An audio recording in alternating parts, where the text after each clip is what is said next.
So it's a hidden war draining American businesses. China's counterfeit boom is exploding, and it's bleeding U.S. companies dry, costing about $600 billion a year. Case in point, the choking rescue device LifeVac. You've probably seen it on our channel. It's saved, as of now, over 5,000 lives. Schools and workplaces are where you find it. It's happened over the last 10 years. Success story, right? Well, the real one is made here in America, but the fake ones are coming from China.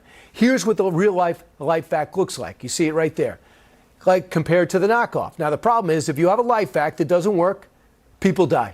Even more stunning, take a closer look at the base of the fake one. You see it says made in America? That's a lie.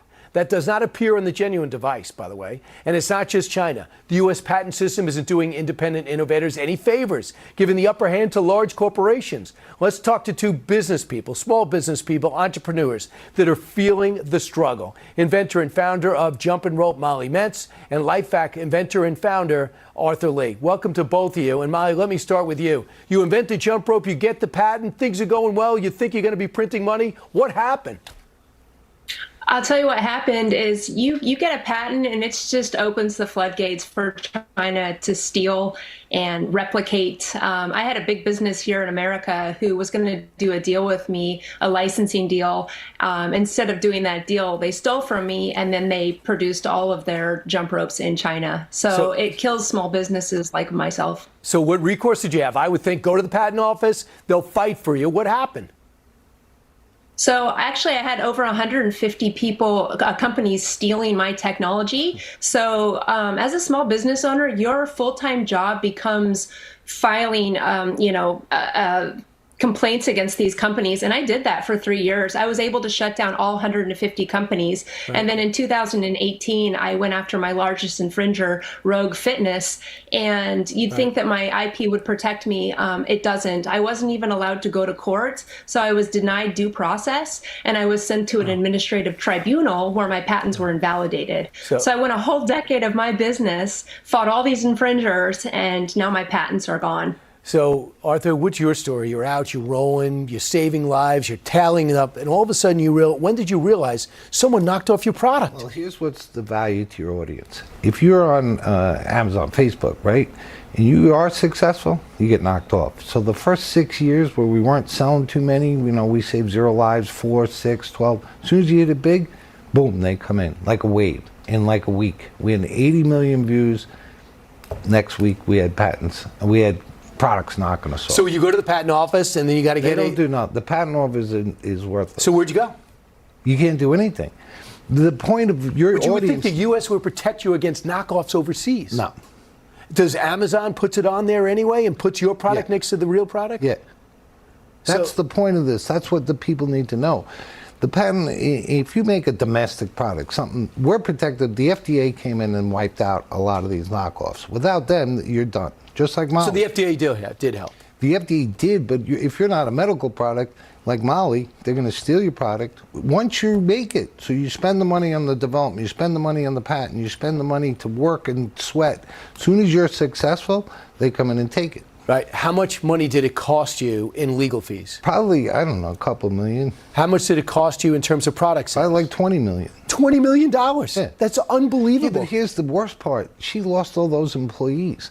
So in the old what about you? days, So that's Molly. Yeah. But for you, you had to recover it, and is your situation okay now? Well, we weren't able to grow. That's what prevented us. But yeah, we're okay. And we saved our 5,000 lives, 3,000 kids, God willing, and the FDA have helped us. But people like Molly are really in trouble, and people need to know that patent's not going to help you. So Molly, what happened? How many employees did you have? And then once the knockoff started happening, what happened to your business? Yeah, so I had invested about $350,000 into my manufacturing business in 2010. I had 40 employees. I'm also a proud U.S. made-in manufacturer as well, so I source all my parts and pieces for my jump rope here in America. So what happened is when I went to go sue my largest infringer, which I say sue, but stop, right? The patent is a right to stop somebody from making your products. And again, I did that in 2018, and instead of getting a day in court, court. I was sent to an administrative tribunal, which our government set up in 2011 under bad law called the America Invents Act. And so this tribunal has wiped out thousands of small business owners like me. Wiping out meaning that they send you to this court. I spent $500,000, my life savings, and my patents were invalidated retroactively, as if I never was. So I have one employee left now. I carry a debt of about $300,000 in legal bills. And it's just devastating. I'm the true inventor. People, you know. It's incredible. And if we look at this, big tech companies are the biggest users of the Patent Trial and Appeal Board. They have the resources. Samsung is complaining, Apple, Google, Microsoft, L&G. Much different than the small business entrepreneur, right? They just get wiped out. And the problem is, see, we spend all that time and energy in marketing. And risk. And risk, and they don't have any of those. They just come in, lower the price. Your marketing drives them to Amazon. The public sees a cheaper price and buys it. Right. So how do we make sure that we get the right jump rope from Molly and the right life hack from Arthur? It's simple. Any company that sells on Amazon has to have a U.S. presence. Then you can sue them. Then we get our tax money. So if you're on Amazon, you have to have a U.S. bank and a U.S. presence. I can sue you then if you infringe my patent. So, but that means we should trust what we see on Amazon. No, you can't right now because they just knock it off. So how do we research to find out if that other knockoff business has a U.S. presence? Well, the biggest factor is price. If you see it significantly less, it's probably a knockoff. Right. Molly, what do you learn from this? What do you want other entrepreneurs to know about this?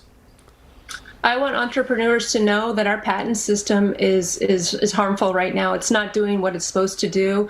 When they say a patent is to protect us, to stop our infringers, it's not.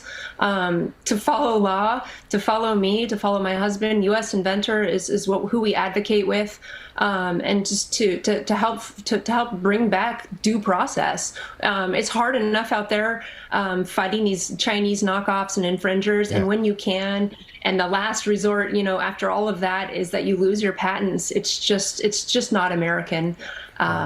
So I don't know what my message is other than take some time and find out who the real inventors are. There's some really damaging things that can happen. You could be buying fakes and they could be very harmful to you. So it's just so unfair. And it's not just the Arthur Molly story. This is the story in America right now. And it's fixable. Thanks so much, guys. Appreciate it. Molly, sorry you're going through that, but I look forward to your next product.